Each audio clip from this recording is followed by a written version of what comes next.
এই দলিলগুলো নামজারি করতে কি কি প্রয়োজন হবে, নামজারি মিউটেশন খারিজ করতে কি কি ডকুমেন্টস প্রয়োজন হয়, এগুলো নিয়ে আজকে আমি আপনাদের সামনে আলোচনা করব ইনশাআল্লাহ।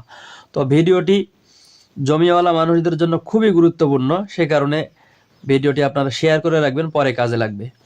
তো মনে করেন যে আপনি একটা জমি খারিজ করতে চাচ্ছেন, নামজারি করতে চাচ্ছেন, তাহলে আপনার কি প্রয়োজন হবে আমরা এখানে দেখে নেই। 1 নম্বরে প্রয়োজন হবে দলিল। কি দলিল? অরিজিনাল কপি অথবা সার্টিফাইড কপি। দেখেন আমার হাতে এখন যেটা দেখতে পাচ্ছেন এইটাও কিন্তু এক প্রকার দলিল, কিন্তু এইটা কি, এটা আপনারা নিশ্চয়ই বুঝতে পারতেছেন, দেখতে পারতেছেন, এটা হচ্ছে ফটোকপি।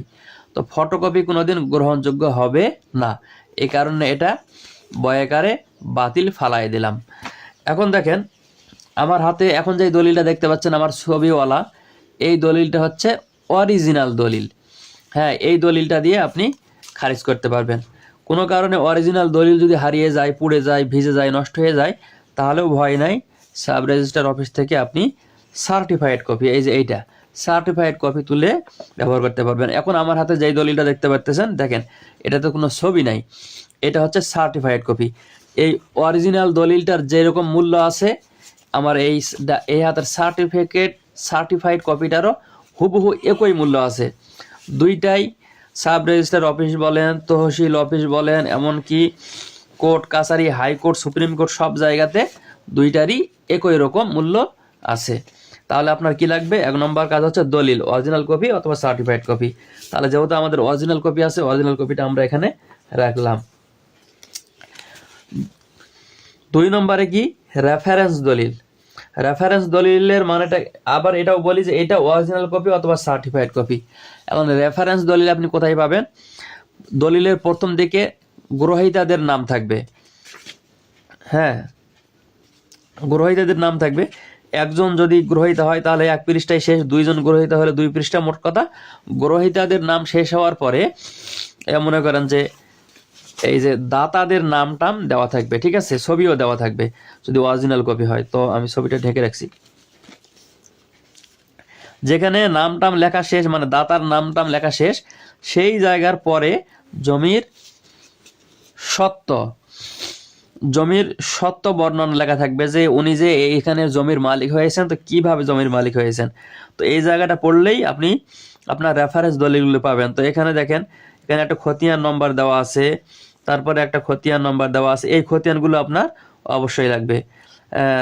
এখানে আমি নম্বরগুলো বলতেছি না, আমি আর একটু এগিয়ে যাই, মানে আপনাদেরকে এখানে আর একটা খতিয়ান দেওয়া আছে, 3টা খতিয়ান হলো। তারপরে দেখেন এখানে বলতেছে যে এত তারিখে এত নম্বর ও এত তারিখে এত নম্বর, এত তারিখে এত নম্বর দলিলে শফিউদ্দিন নামে সত্যবান হইয়া মারা যায়, আমি তার স্ত্রী।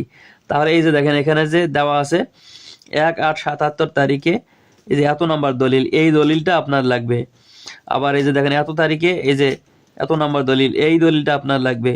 এত তারিখে এই যে 8/8/8/9 নম্বর দলিল, এই দলিলটা আপনার লাগবে। তাহলে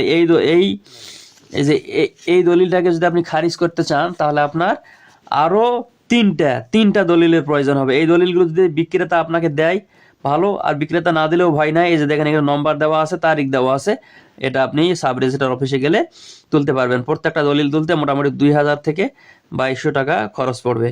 তো এইভাবে তুলে নেবেন। যে খতিয়ানগুলো দেওয়া আছে, এই খতিয়ানগুলো যদি বিক্রেতা আপনাকে দেয় কাজ করার জন্য, নেবেন, কাজ করে আবার বিক্রেতাকে ফেরত দেবেন। আর কোনো কারণে বিক্রেতা যদি বলে যে না আমি দিব না, তা তো ভয় পাওয়ার কিছু নাই, আপনি এটা অনলাইন থেকে যে কোনো মুহূর্তে তুলে নিতে পারবেন। এমনকি তহসিল অফিস থেকেও এটা তুলে নিতে পারবেন, মাত্র 120 টাকা করে খরচ হবে। তো এই সবগুলো আপনার লাগবে। তাহলে আমাদের 2টা আলোচনা শেষ। 3 নম্বর হল ডিসিআর লাগবে। ডিসিআর কি আপনাদেরকে আমি দেখাই। ডিসিআর এই যে দেখেন এই জাতীয় একটা কাগজ, এটাকে ডিসিআর বলবে। হ্যাঁ, দেখেন ডিতে ডুপ্লিকেট, সিতে কার্বন, আরতে রিসিট। Duplicate carbon receipt. এখন বলবেন যে আমি তো জীবনে খাজনাই দেয়নি, আমি ডিসিআর কোথায় পাবো? মানে আপনি যার কাছ থেকে জমি কিনেছেন তার ডিসিআর, হ্যাঁ, মানে সে যে খাজনা দিয়েছে এটার একটা কপি আপনার লাগবে। বিক্রেতা যদি দেয় তাহলে খুব ভালো, আর বিক্রেতা যদি না দেয় তাতে ভয় পাওয়ার কিছু নাই। এই যে ভূমি অফিসে গিয়ে কেরানিকে একটু দিলেই কেরানি একটা বের করে দিবে। 4 নম্বর হচ্ছে রেকর্ড। ওই রেকর্ড মানে খতিয়ান করে একই কথা, বিক্রেতার নামে যে রেকর্ড হয়েছে সেটা আপনাকে দেখাতে হবে, অথবা তার নামে না হলেও এক পর্যায়ে যায় যেখানে গিয়ে রেকর্ড ঠেকছে সেটা রেকর্ডটা আপনাকে খুঁজে বের করতে হবে। তবে ইদানিং একটা ভালো আইন করছে যে যে ব্যক্তি জমি বিক্রি করতে যাবে তার নামে নামজারি না হলে কোনো রেজিস্ট্রি হবে না। এই কারণে এই রেকর্ডের ঝামেলাটা অনেকখানি কমে গেছে।